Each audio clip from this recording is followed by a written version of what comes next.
Welcome to the Delight Your Marriage podcast. You're joining me, Bella Rose, as I dive deep into the beauty, power, and truths about intimacy. Learn not only the practicals, but the heart behind what making love is all about. Delight your marriage.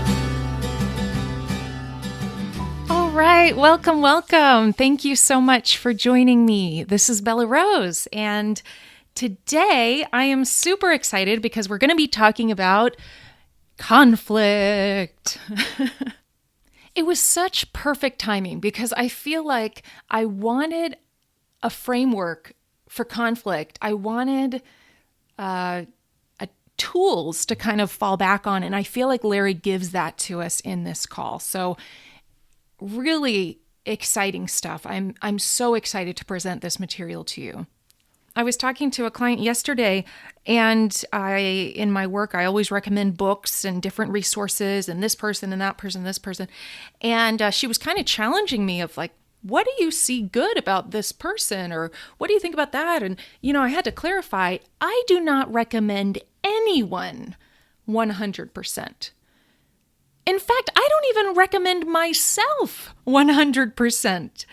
I mean, if you go back and listen to my podcasts 3 years ago, or the way I used to think 3 years ago, or 12 years ago, or whatever, I hope that I've contradicted myself. I hope that I think differently than I used to, because that means I'm growing. That means I'm changing. I'm becoming better. God's teaching me. Hopefully, I've gotten more wisdom over the years. Hopefully, God's continuing to teach me. I mean, that is my goal. So not only that, but my gosh, sometimes I make silly things and I say silly things even yesterday. And I think about it an hour later and like, I wish I said it a little differently, or I think about it differently, or I don't agree with how I used to think. So all of that to say that a lot of times, I hope that you learn so much from my guests, but I'm not saying that every, phrase that they say is accurate and correct and I endorse. I say that there's so much we can learn from others, and there's always elements. And you know what? The only person I completely endorse is Jesus, because he's the one you can walk with, and he's the one that you can truly rely on for guidance in all areas of your life and your marriage. But he uses people to teach you. You've got to trust that God's going to guide you into the elements that he wants you to understand and agree with and pursue. But it's not going to be 100% one person, not even yourself. So anyway, this guy, Larry's got an awesome stuff to tell us about. Okay, before I go further, let me just tell you a problem I have had since the beginning of working in this work, is that people will be so excited about the material that they found it some way, some Google search, some podcast search. They found it, and they're like, I wish I could send this to a friend of mine, but it's about sex. And they're like, they're going to think I'm, all these negative things for listening to this kind of stuff. First of all, I want to send kudos to every single one of you that has ever shared my stuff, because from day one, I have never paid any kind of advertising to market the DYM podcast. And by God's grace, this podcast is heard around the world in 155 different countries. It's incredible. We're closing in on 1 million downloads. God is so good. It's been awarded 19th of the top 30 relationship podcasts out there. So just so you know, you guys are brave sharing this stuff. But here's what I wanted to do, is give you another resource, give you something that's easier to send to maybe someone that's more conservative, whether it's a wife, maybe it's your wife, or a friend of yours, or a couple that's going through hard times. And you're like, if only they understood how pivotal some of these truths are about intimacy, about communication, about listening, about understanding each other, serving each other, being generous in the bedroom, these kinds of things, their life would look so different.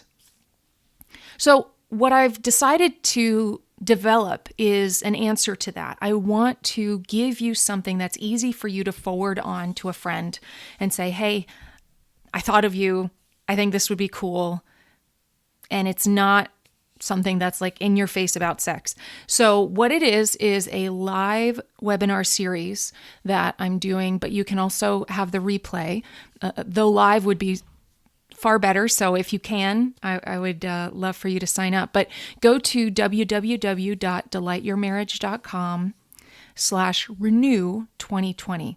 So here's the webinar series. It's called New Year, Renewed Connection. And again, it's all about deeper, loving relationship and true intimacy. So you can go to www.delightyourmarriage.com/renew 2020. And I would love to have you there. If you've been a listener, if you are curious about learning more, understanding more, or inviting your wife to this material, and you want something that's easier for her to digest, that's the focus of this. And really make it like an event, like get the babysitter, take off of work, like whatever you need to do to make sure you can be there live. I would so invite you to do that. That's going to be at the end of January. So I would love for you to do that. All right. Well, God bless. Let's dive into this content with Larry. I think it's going to be awesome. All right.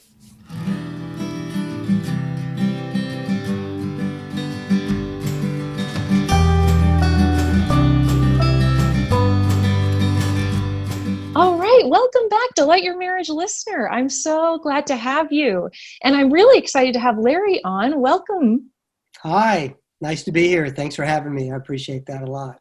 Absolutely. Absolutely. And we've got a really good show talking about vulnerability, openness, honesty, separateness, boundaries. This is going to be a really good conversation. I think, Larry, you're going to just bring so much insight and advice, and it's going to be really good for the listeners.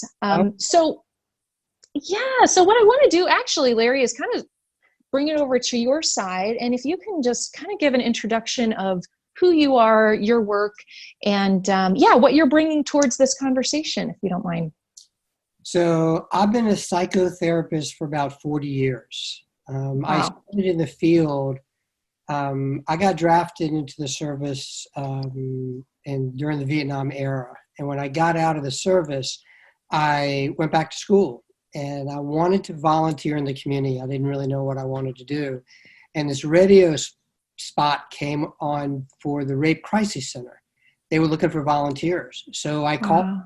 I went through a 12-week training, and I loved it. I just totally fell in love with it. It was hard work. It was really difficult work. I started at doing the phones, manning the phones. Then I started going into hospital settings and doing community outreach, awarenesses, that kind of thing, to schools and community clubs and organizations. And I just loved it. It was just something that I just wanted to do. I ended up going to graduate school.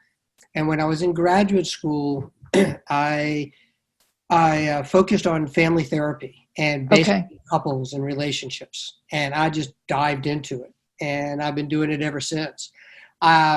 Shortly after graduate school, I tried to write. In fact, I've tried to write this book for about 25, 30 years or so, if not longer than that. And what's the book again?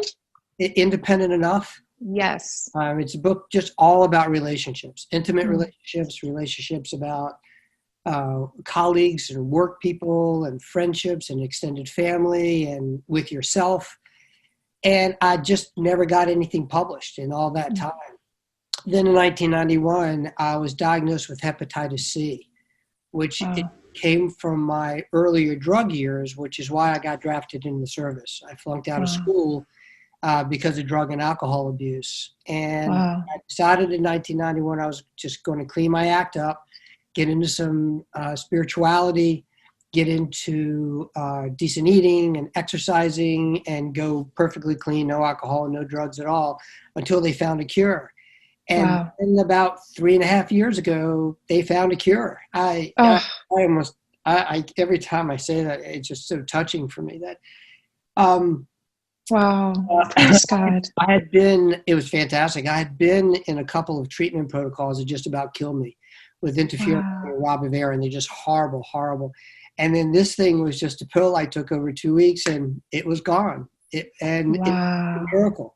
I felt like I had known myself for the first time in my life. I could think clear. I had energy. And within a year and a half, I had the book published and I'm on my way. It really was. It's really, That's huge. That's yeah, it's incredible. huge. It really has been. So that's my story, and Yes. that's how the book got where it's at this point. Well, I love the title. It's just fantastic. I want to hear where the title came from. I'm curious. So a lot of the work I've done early on in my career with relationships and families is that the family systems theory is that pathology or dysfunction comes from dependency. Mm. That what you need to do is you need to break away from your family of origin and become independent. Mm-hmm. Um, since then, and in our culture, in American culture, independence is the thing. You know, I can be independent and I need to be independent. I don't need anybody's help kind of thing. And over a decade or so, I bought it. And then I started to realize that couples don't work like that. Mm. There's a lot of dependency in couples, a lot of dependency, and it's not a problem. Mm. It's not a problem at all. Like, honey, where's the hammer? And my wife doesn't mind getting me the hammer. She gets me the hammer and I'm off and running. It's not a problem. The place it becomes a problem is when the dependency creates conflict Mm. or when it gets in the way of me trying to accomplish relationship goals.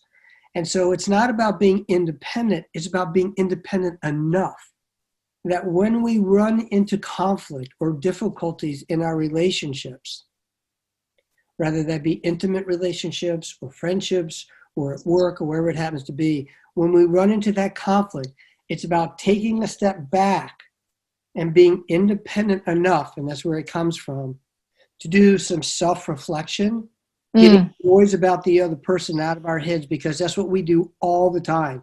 We are constantly blaming other people, taking their inventory, analyzing them, knowing that they're the source of our unhappiness. But when we can take that step back and clear our head and do some self-reflection and see who we are being in the context of that conflict, in our Mm. relationship.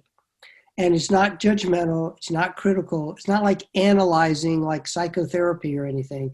It's just figuring out what we're doing in relation to other people or the other Mm. person.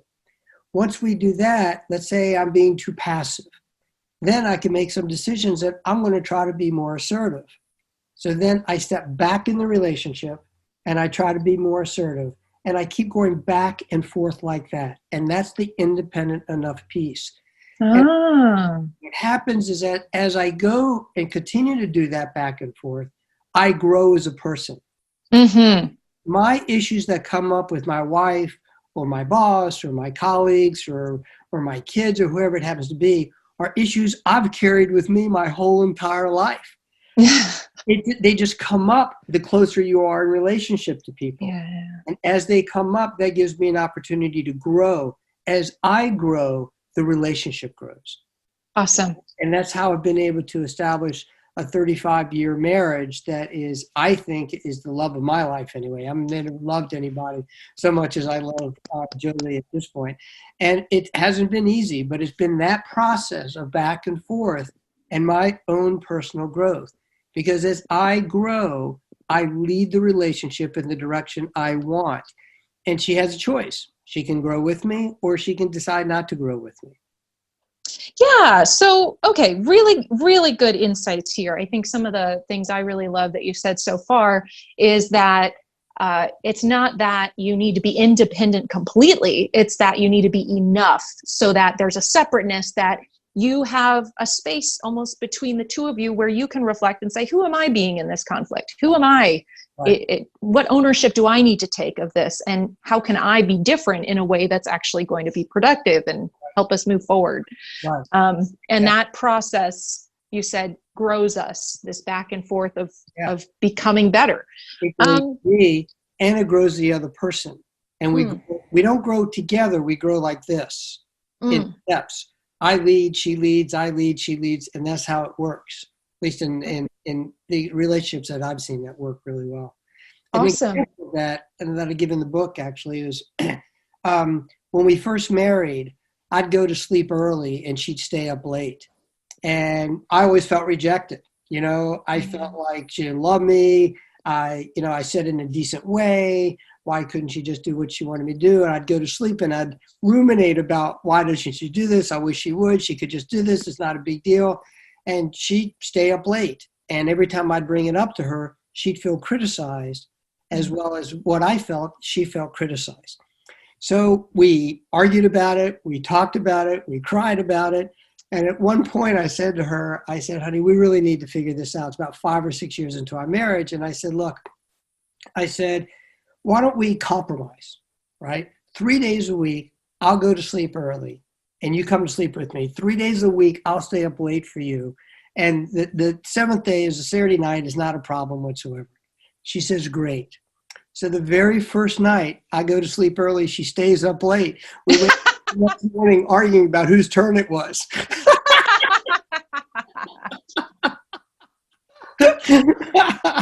So it's not about compromise. It's about hanging in there and continuing to hash this out. When I was cured from the Hep C, I was lying in bed one night, ruminating like I always did because she wasn't coming to sleep. And I said to myself, what is this about, Larry? Why can't...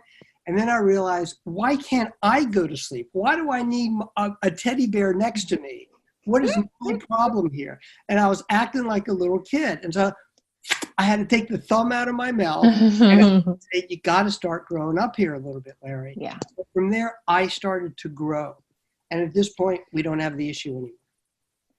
Isn't that amazing? Isn't that amazing? I love that it really turns into this, it goes from this focus on what she's doing wrong to how can I be better? How can I be satisfied in this moment? How can I be a person that's actually going to attract my wife and be like, I'm a great person to hang out with because I'm so great all by myself. Right. So it actually really does work like that. Not that that's my purpose, but that's ultimately what happens. And in the same way I see her grow, she becomes more attractive to me. I mean, if you think when you first meet your partner, generally speaking, or colleagues or friends, you look at them from afar. You're not dependent at all. You're looking at their qualities and you're going, boy, do I want to get to know this woman. Yeah. To me, and she's going, boy, I really like to get to know this guy.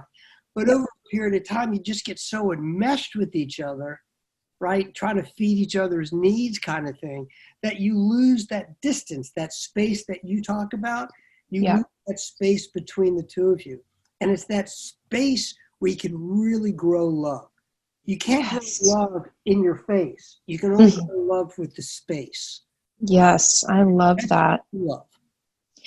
Yeah. So here's an interesting piece here, because I so hear that, and this is something that I kind of philosophically have been turning in my head. So I'm curious your thoughts. Right, there's a level of separateness as well as. So okay. So I'll start by saying it this way. I think here's the cliche I hate. I was just being honest. I'm just honest. Okay, you're shaking your head too. Tell me what your thoughts are, because clearly we're both on the same side here. It's not about being honest, and it's not about being myself. Being in a relationship, I mean, if there's no way she should accept me for who I am. It would be a huge mistake. Oh, gosh. And honesty is not about self-reflection.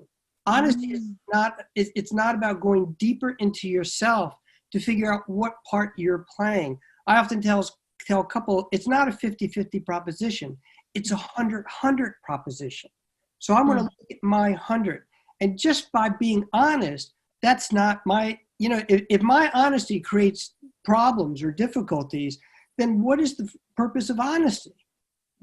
You miss the boat. It's about taking a step back and doing the self-reflection and making those kind of growth decisions that really creates that's a great, the honesty piece that you brought up. That's one of the many myths that people live by that just tanks relationship. Honey, I'm just being honest, right? And it just misses the boat. There's so many different levels of communication and dynamics that go on between two people. You have to figure out yourself. It's kind of like, not Theodore Roosevelt, Eleanor Roosevelt once said that it's not about finding the right person, it's about being the right person. And maybe honesty is being the right person, but maybe honesty is not being the right person. Maybe that's not what your shtick is. There's a lot of books out there that tell us how to be in relationship. And I just think it misses the boat, because every relationship that I've ever seen in the 40 years of doing this is different than the other relationships. I've never seen, like snowflakes, I guess. I've never seen two relationships the same. And I got to tell you, what works for one relationship just doesn't work for other relationships. So you got to do the self-reflection to figure that out. And so that honesty bit, I just like you, I cringe every time I hear it. It just doesn't work. Yeah. So I'm on board with you. It so much. And then there's this other element, right, of vulnerability and of this of opening yourself up to intimacy in the emotional sense and physical sense. And it's kind of like, I don't know, there's this contrast that's like, well, in one way you're being the best you can be for your spouse, with the self-reflection, with the growth piece, and in another way is there's this element of needing your spouse to help you be the best that you can be, because you're a weak human and you've got these problems. And tell me your thoughts on, are you seeing kind of a mismatch, or how are you feeling about it? There's a couple of things you brought up. Let's start with intimacy. I went to a workshop years ago, and this man, the presenter, breaks up the word intimacy into me, I see. So intimacy between two people is looking at myself. It's not particularly in conflict, or let's say I want more intimacy, or let's say I'm afraid of intimacy, or I'm afraid of being vulnerable. It's not about asking my wife to help me get stronger. It's about Larry looking inside and figuring out, what do I need to do to get stronger, so then I can hold her hand in public, so I can lie next to her and spoon, so I can have deep conversations with her, right? So I can get conflict. So my shtick is, when I see conflict, I run the other way. I don't want anything to do it whatsoever. So I have had to learn how to be stronger so I can stand in my own right during our conflict. And that's intimacy. But only after I look at myself. I can't ask her to help me through that. Yes, I am weak as a human, no question about it. But the question is, what do I need to do to be stronger? Not perfect, not the strongest in the world, not always vulnerable and always do it right. But what do I need to develop to get that strength so I can be more vulnerable? If I rely on her, my experience is that if I rely on her, it increases the conflict. Yeah. Yeah, I do hear you. Oh, tell me. Yeah, so I'm just curious, because I know that there's an element of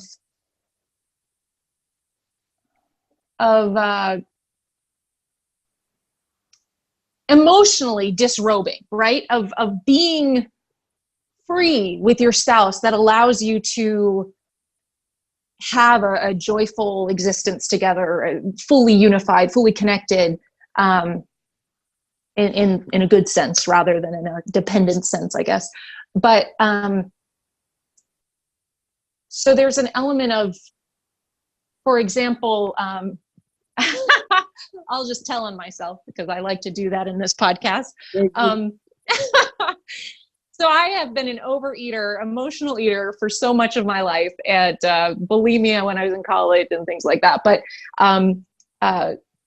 luckily, I've got so much more freedom than I've ever had in my life. But even up to years ago, even up to months ago, maybe the last year, whatever, I would overeat and emotionally. And it wasn't until I would get to a place where I'd be like, honey, I just ate all the Cheetos again or something ridiculous. And it's vulnerable. It's annoying. It's annoying that he has to live with me and I'm a slob or whatever. But sharing connects me and actually helped me to him not judging me and making me feel less than or small or all that actually gave me so much more power to get to a healthier place. Right. Tell me what you're thinking about that. So then you do your work at realizing the bag of Cheetos is not good for you. So that's one piece. You do that independently from him, right? And then you think, I'd really like some support around this. So you become disrobed and you put it out on the table for your husband. Your husband responds in kind. He doesn't tell you what to do. He does, maybe rubs your back, maybe he just listens, maybe shakes his head like we're shaking our head. Yeah. Purposeful intent for him to listen and to be there for you, right? All's well with the world. That works tremendously, the process you just described. What happens at times, though, is that if I eat that bag of Cheetos and I go to hurt my wife for support and she goes, God, how come you keep doing that? We've talked about this a million times. And that's what happens oftentimes, right? Yeah. Somebody tries to solve it for you, then you've got that conflict. So in that, you share a vulnerability, but you feel slighted or hurt by sharing that vulnerability. Now you've got to go back in yourself and figure out, all right, what do I do? What's my next step here? Do I talk to him about how we communicated and how it didn't work to me? Do I realize that this is one area I can't rely on my husband and I need to develop a community around me? You know, what do I need to do if I don't get what I need from him? So again, the scenario you just painted is the dependency that worked. Gotcha. Not an issue, not a problem. But when you go to him and it doesn't work, then you've got the conflict. And so then you go deeper and you figure out what you need to do. You figure out, it's not all about being vulnerable. There are times when we need to be vulnerable and times when we do not need to be vulnerable. I mean, there's a family therapist, her name was Olga Silverstein. And she said, sometimes you just got to know how to give the pointer finger. And the pointer finger is, that's enough. Not about being vulnerable. So let's say, hypothetically, you eat the Cheetos, you go to him and you say to him, honey, this is what I did. I feel really bad. I feel empty. I feel shamed. I feel guilty. And he goes, well, how come? And you go, that's enough. I can't go there. That's not what I need. I need something else from you. See, so you've gone from vulnerability to being somewhat slapped with that to a position of strength. And you might have to give it a day or so to really think about it and then approach it again. But sometimes it's important to put that pointer finger out and go, no. That's not what this is about. That's not what I want, kind of thing. Yeah. And I love it. I love it. And here's what a couple pieces I wanted to pull out from that is you're saying that it's essentially you're defining what's working by did it work in the relationship? Well, that example, it is working. There's that was a safe place to be vulnerable. The dependency is working. We are growing separately. I did do some work on my own part. He did his own work on his own part. Right. We grew together. Now I don't overeat and eat Cheetos anymore. There's that. Right. But the other thing I really liked that you said is there was a stark break between her vulnerability, his negative response, and her saying, that's not what I need right now. Exactly. Then a break, maybe a couple days before going back to that. Exactly. Because what that break does is all conflict comes from dependency, but not all dependency creates conflict. So the dependency you just talked about did not create the conflict. But if you go to the person and they don't give what you need, you're being dependent on them to give it to you, right? And so you may need a day or so to take that step back, to pull yourself together, to get yourself whole, not to ruminate about him, not to complain about him, not to go to people and say, oh, I can't believe my husband's such a this, that, and the other. You really get a distance, right? So you can pull yourself together in a whole stance. So then you can go back to him and approach him in a way that's stronger around that vulnerability. Yeah, I love it. Okay, so I'm curious, you mentioned this very important phrase, all conflict comes from dependency. Absolutely. Trying to think about that. I'm sure you've got a million of examples. If I were to try to argue with you and say, no, I haven't thought it through, but if I were to say no, what is your response? I would like you to say no. Okay, no. we don't like to think that we're dependent people. Nobody likes the word dependency, just like they don't like the word victim. You know, in couples, it's the one word, there's the two words I never ever use, because I've learned that once you bring up dependency, they go, not me. I'm strong. I can work, I make money, I can raise kids, I can do it all. Don't tell me I'm dependent. So that whole idea of dependency really rubs people wrong, so they don't see it in that light. They usually just see it, one, either the other person's problem, or they criticize self. That's the two options we mostly use.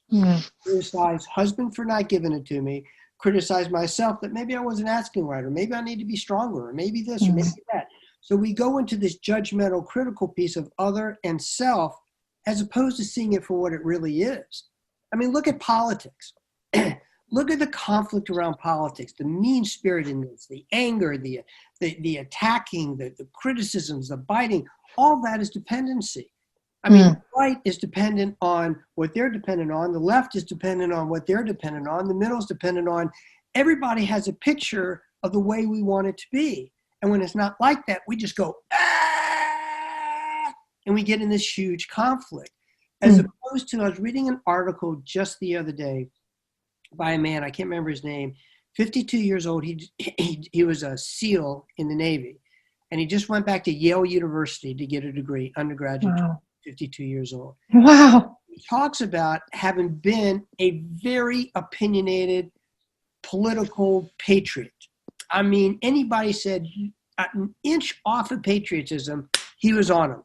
He was on them like you couldn't even imagine. And so he goes into this liberal kind of setting, and he finds that people are kind to him, they're decent to him, really appreciate his service, you know, they're patriotic in their own way kind of thing. And he's in this group at one point, and one of the women says, I really appreciate a safe space, a safe place. And he leaves and goes, that's just liberal hog manure, right? Safe place. But then as he drills down, he realizes what she meant. A safe place is to have dialogue with differing opinions, viewpoints, perspectives, and building bridges between those. That's being independent. The arguing, the viciousness, the attacking, we don't see it, but that is at the root of that is actually dependency. You don't see it my way. I need you to see it my way. Anytime we depend on somebody else to do something for our well-being, either agree with us or come our way or do whatever, that's dependency. And so what he's learned is that it's not so important to be dogmatic or right or be in control. It's more important to build bridges. And one of the things he says at the end, he says, I'm learning how to build brick by brick by brick. And this is a guy who is so far out of the mainstream of what you would expect from Yale University freshmen and sophomores, but he understands that they're not there to be right either. The people he's hanging with, they are there to bridge that gap. And that's what's missing in politics. But the basis of that is the dependency we have. Okay, so here's what I'm hearing there is something along the lines of the dependent is my self-worth is dependent on you agreeing with me, or my emotions is dependent on the people liking me, or that's what it is. It's something about me is depending on X, Y, and Z. Right. Is that right? Okay. Exactly right. And we don't often look at it. That.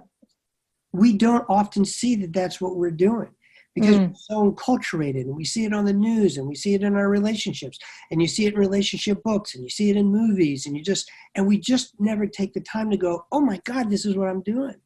Why am I so angry at her? Because she's not giving me what I think I want or what I think I need. That's dependency.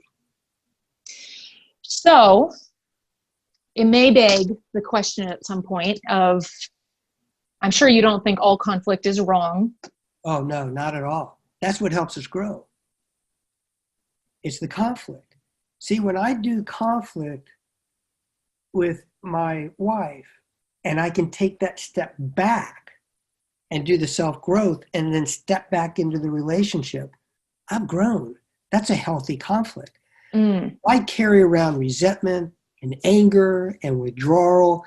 I mean, you think about loneliness. I mean, there's no place lonelier than being in a relationship with somebody. And the reason we're lonely is because we don't come up to the plate. Back away. We don't engage. We get hopeless about it. And we usually get hopeless because we think the other person's not going to do what they need to do. I think that's what that's about. So yeah, I think conflict's fantastic. I hate it. I am so conflict averse, you cannot even believe it. I mean, my first reaction, anytime my wife and I even hit a conflict, I just want to run out the door. I swear. It's just my instinct, because I came from a very abusive relationship. My dad used to beat me up. My mom used to scream and yell and hit me all the time. And so if anything happens that comes close to conflict, I just want to run.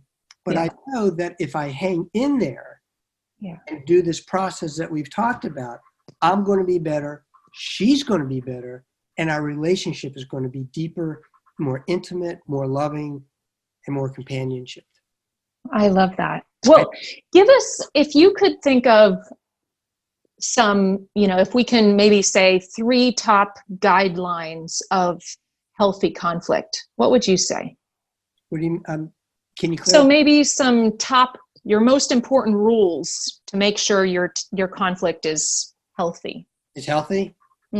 So one rule is to realize that in intimate relationships, you very seldom ever resolve anything. No, don't tell me that. There'll be 3 or 4 key issues like intimacy, money, power, being late, going to sleep together, sexuality, those big topics, right? And what we do is we enter conflict as a way of solving that. If I act a certain way and she acts a certain way, then we'll be good and done, and that'll be the end of it, right? So one rule is not to look at conflict as being resolvable. It's looking at conflict as evolving the conflict. So I gave you an example of going to sleep together, right? Most of the time it's not a problem, but there are days, right, where my wife may stay up for a week and a half and I go to sleep and I'm starting to feel it again and I need to rise to the occasion again. But the communication between the two of us doesn't look now what it looked like 10 years ago, what it looked like 20 years ago, what it looked like 35 years ago. We have evolved the conflict, which means we have evolved our relationship, and we have evolved it individually as well, and the intimacy between the two of us. So my first rule, forget it. You're not going to solve it, but you will evolve it. Because I'll tell you a quick story. My mom and I used to my mom and dad used to argue a lot about the way he ate. I mean, he ate horribly. We didn't have a lot of money growing up, but she would buy sometimes Delmonico steak, and back then Delmonico steak was it, right? Like once in a blue moon. And she'd give it to him, and he'd go into the refrigerator, and he'd get a bottle of ketchup, and he'd douse it on the, and they'd be off and running. It'd be this like huge argument. And eventually he had a heart attack, so she was really on top of him. So 2 days before he died, he's in the hospital room. He had cancer, he had prostate cancer that wasn't treatable back then. So he was about half his weight. He must have been 70, 80 pounds. I mean, he was just a skeleton of a man. And he's lying there, and they have this hospital food, the dinner, up on this tray that crosses the bed. And he's eating just about everything except that there's this pukey green bowl of Jell-O that I wouldn't have eaten. It just looked so horrible. It had specks in it, all kinds of stuff. So the woman comes and takes the dinner, and my mother picks up the Jell-O, and she puts it on the table in front of him. And she, in a really loving way, she says to him, "Hi, you're going to eat the Jell-O." Oh my God. And he goes, Jell-O. And in a little stronger voice, she says, "Hi, you're going to eat the Jell-O." And in a little stronger voice, my father goes, "I'm not eating the Jell-O." She takes the spoon, dips it into the Jell-O, and she says, "You're eating the Jell-O." And with as much energy as I'd seen my father in months, he pops up in bed, sits up and goes, "I'm not eating the Jell-O, no, leave me alone." And he's plopped back. And I'm looking at this and I'm going, "Oh my God, he's dying. Leave him alone, for God's sake." I could not comprehend what was happening between the two of them, right? It was just incomprehensible. So 2 days later, he died. He dies, they figure, somewhere between 5 and 7 o'clock in the morning. They wait until about 9 or 10 o'clock before they call my mother. They call my mother. She's upset. She needs my nephew to come get her. So she says, "Can you keep him in the room so I can come see him?" Right? So he's in the room, and she gets there about noon. Now, you can imagine my father looks like death. You can imagine pale-faced, blood has just drained from his extremities and from his face. His eyes are probably in, his cheekbones are out. And she says to me, she says, "Larry, I walked into your father's room, and I looked at him, and he looked as handsome as the first day I met him. And I went over, and I kissed him on the lips, and I said, 'Hi, I will never love another man like I love you.'" And she walked out the door, and she tells me the story. For years, I could not reconcile what I'd seen 2 days before and the love she had for him when she died. And that's because they never solved the eating problem. But it was a conflict that only the two of them had. It was part of their intimacy. She didn't give a shit what we ate. We used to eat Oreos for breakfast before we went to school. But this was an argument that only the two of them had, and they made the commitment to continue that argument even to the death. And so that's one of the rules. You're not going to solve certain things in a relationship, but you can evolve them over a period of time. And as you evolve them and had made the commitment to those things, to those issues, that's a part of the bond and the true love that you have between two people. If that makes any sense.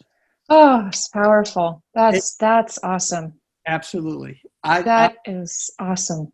Yeah, it took me years to figure it out, but I got it. That is awesome. That is so powerful. That is so wise. I think it's really good you're doing this work. Larry, this is awesome. That's why I appreciate you having me on, because I really want to get this word out. I just think that this is the way to go about relationships, as opposed to buying a lot of the mist that people buy. Yeah. The other piece of conflict I would give as a rule is never compromise. Never compromise. Yeah, tell me more. That's important. Let's hear it. It's like my wife and I going to sleep. Compromise is a legal thing, right? I give up something that I don't want to give up. You give up something you don't want to give up.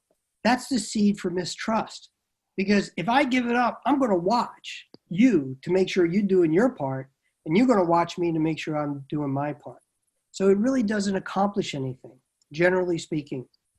in most situations, particularly long-term conflict. And issues. It's not going to do that. You're not. Conflict to me is a shortcut to doing the real work we need to do in relationship.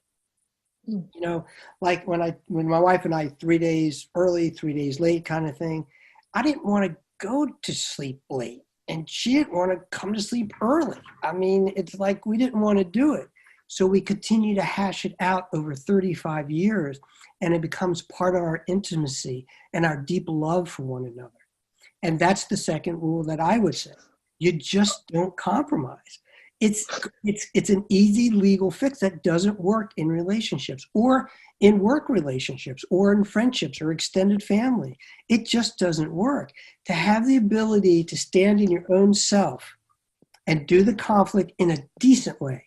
I'm not talking about abusive or domineering or controlling, but doing conflict in a decent way like we've been talking about just furthers everybody, as opposed to trying to compromise doesn't further anybody. So that's another one I would say. Okay, so, this is so good. Okay, so let me just say it, restate it, and make sure I'm catching it. So, never compromise.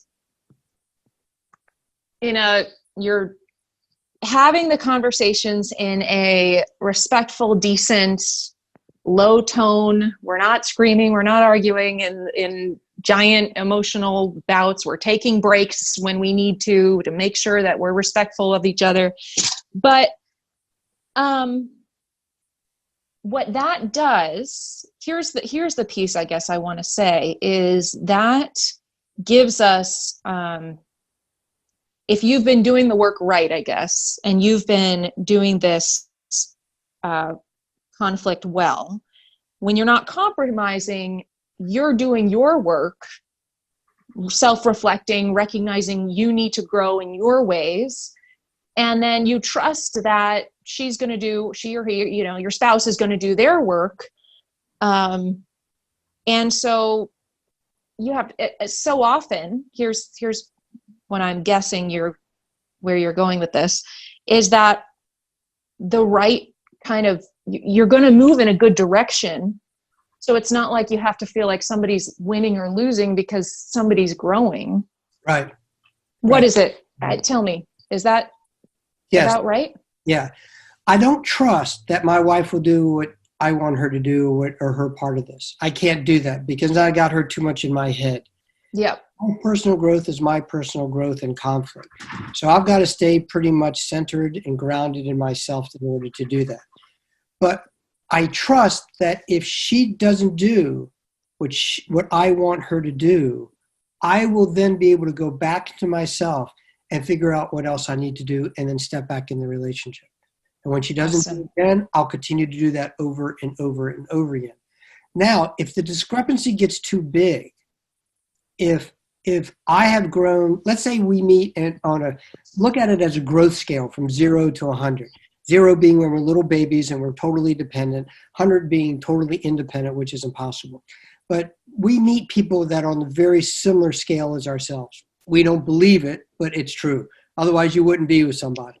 I look at my wife sometimes and I go, I'm much more mature than she is, but it's not true, right? So what happens is that if I grow to a 60 or a 70 and she stays at a 50, our relationship's not going to work out. It's just not going to work out. And I think there's 2 ways that people leave relationships. One, they break off relationships, and one, they grow out of relationships. In our 25th year of marriage, my wife and I separated for 15 months. It was brutal. We stayed connected. We talked. We went to therapy. We did what we needed to do. But we were just so entrenched in our own shtick, and we couldn't get out of that.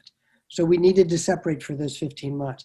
We got back together. We had a better relationship than we'd ever had before because we needed that distance to do that individual work. One of us had grown to the point where the other wasn't moving. I like to say it was me. She liked to say it was her, but regardless of who it was. That conflict has continued to evolve. Exactly right. Regardless of who it was, we were growing apart, so we needed to be apart. But we continued to do the work we needed to do, and we got back together. And we've been together ever since in a much better relationship. Do you think people can do that work without physically separating? Oh, absolutely, no question about it. Again, I'm conflict averse. So if something is not working for a period of time and I get frustrated, I just want to leave, and that's what I did. I won't do it again, and it's not in the cards now. I learned what it's like to hash it out, to stay engaged, to make the commitment, and I learned the value to myself, the value to my relationship, and the value to my wife as well. This is not about being selfish by any stretch of the imagination. You're working out what you need to work out in relation to the other person. It's a commitment to the other person, not being selfish. Selfish is not doing the work. Just take care of yourself is not necessarily what you need to do. It's about the self-reflection to what you need to do. So yeah, I'm a believer that people can work this out without separating. Absolutely correct. Absolutely. I was just too stupid not to. And I think part of it was I still was carrying around a virus. I mean, viruses are pretty silently deadly. It messed up my liver. It made me depressed. I was tired. I needed to take naps. I was fuzzy. I wasn't clear. I couldn't have had this conversation 10 years ago. It just wasn't. Wow. So it was that kind of thing that I just needed to get distant from. I just didn't have the ability to do it. But stepping back into it and being cured, I had clarity of mind and I could do what I needed to do. That's awesome. That's awesome. So one thing I wanted to ask you about is usually what happens after conflict or in conflict is we criticize the other person or we criticize ourselves. Right. I want to ask you, how do we, instead of criticizing ourselves, move into this analyzing ourselves? It seems like you don't want to be critical of yourself, but you want to observe yourself right. independently. Or how do you make sure you're not self-critical and instead you're being productive in that space? Well, I've had a lot of practice. And I've been a therapist for 40 years. So that's how so we have to do that in order to Thank you. That's a tall order. Trust me, I would not want a world of therapists. That's the last thing I'd want to see. Good. Okay.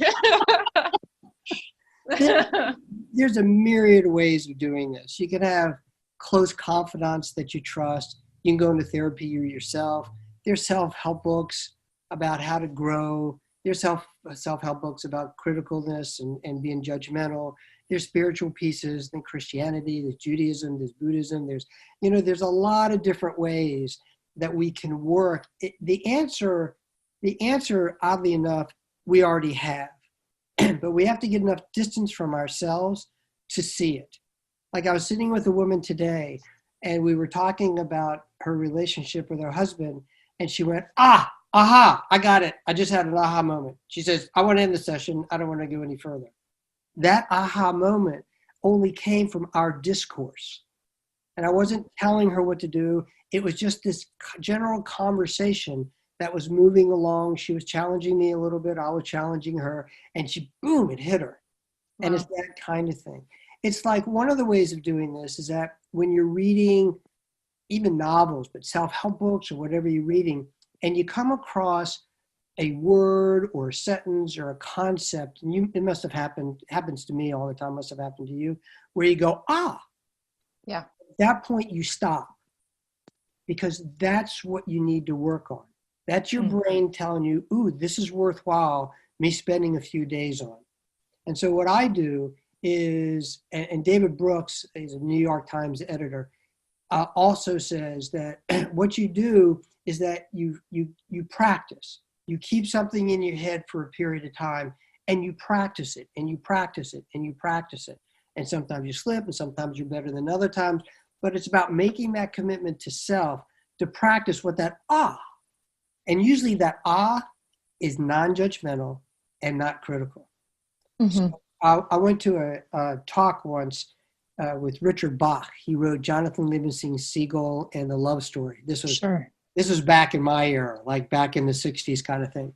And one of the things he said, he says, when he has a problem, he poses the problem in his mind, and he goes to his library, and he picks up a book, and he starts reading. And within a half an hour, he's got the answer. It's just getting it out. But those kinds of answers that you get either from friends, and it's not about a friend telling you what to do.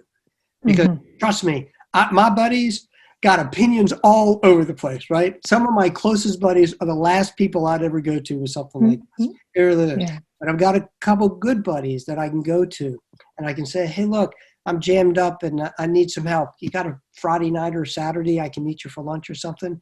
And I'll go to them and we'll talk about it. And that helps me tease it out. Criticalness is harsh. It's depressing. It's anxiety producing. It's mean-spirited to self. And once you make a commitment to this journey, so to speak, you can distinguish between what's critical and what's insightful. But it takes work to do it.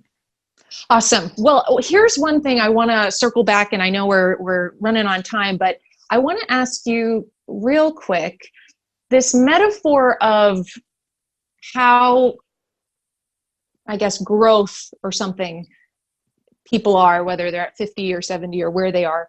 I wonder if having that in your head as you're doing conflict and as you're processing and growing and these kinds of things, I think that would give me kind of like this maybe concern that, you know, oh my gosh, are we spreading too far apart? Maybe this means I should be getting divorced, or that's that fear of this. Whereas if I was just like, I'm going to do my part, I'm going to do the best I can. And if he comes, he can come. But if he doesn't, I'm going to just enjoy what he does give, the Jell-O he does eat. Right. Tell me what you think about that. Does that make sense? So the way growth works in my experience is that, let's say we're both at 50 and I decide to become to 55. That's going to create conflict in and of itself. People read, particularly the closer you are to somebody, you can sense a change. You can sense a growth. You can sense a movement in the other person.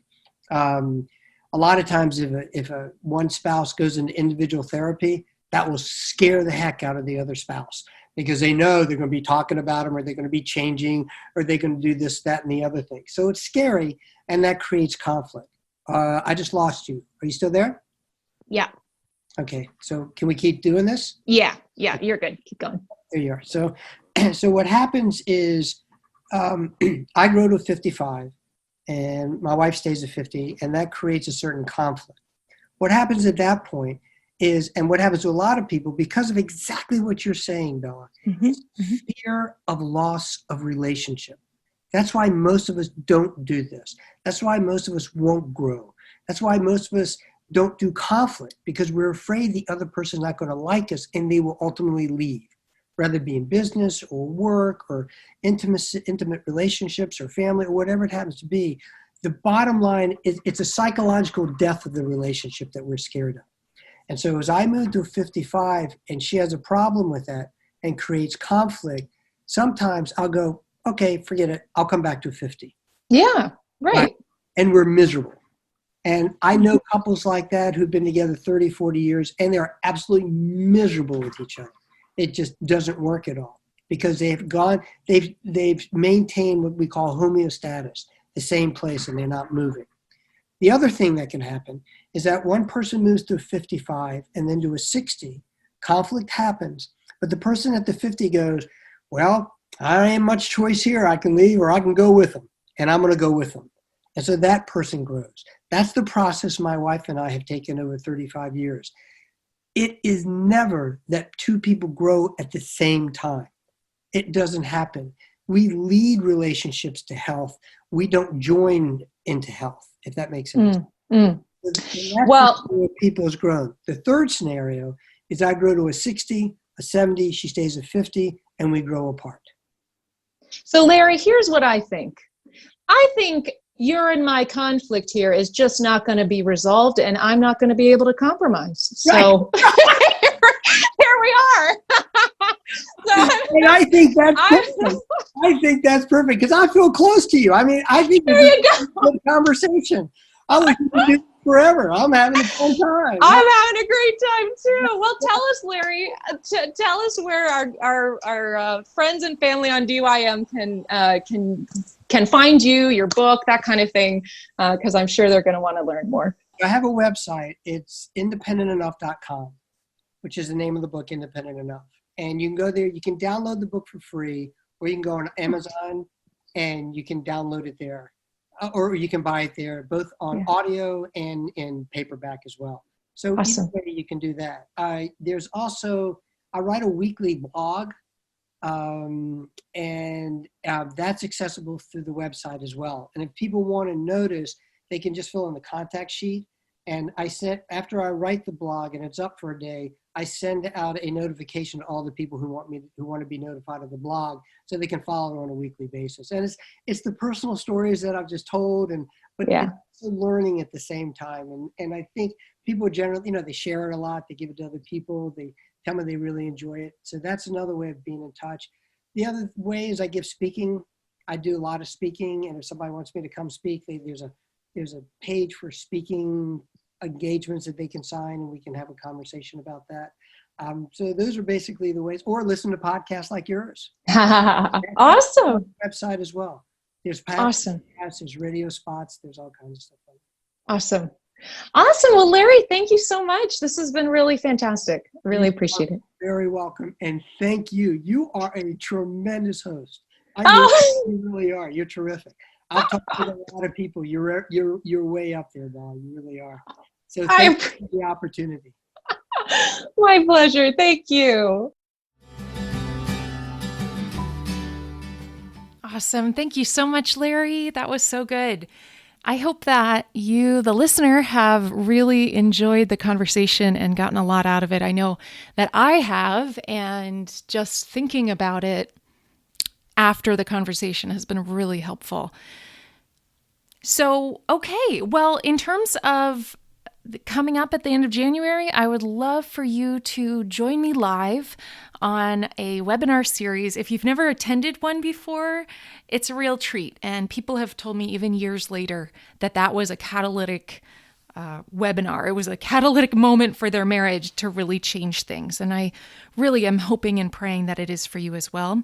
So you can go to www.delightyourmarriage.com/renew2020. And again, the website, the webinar series is called New Year, Renewed Connection, Deeper Loving Relationship, and True Intimacy. All right, God bless you. Thank you again so much. I hope you have a wonderful rest of your day. We'll talk soon. Bye.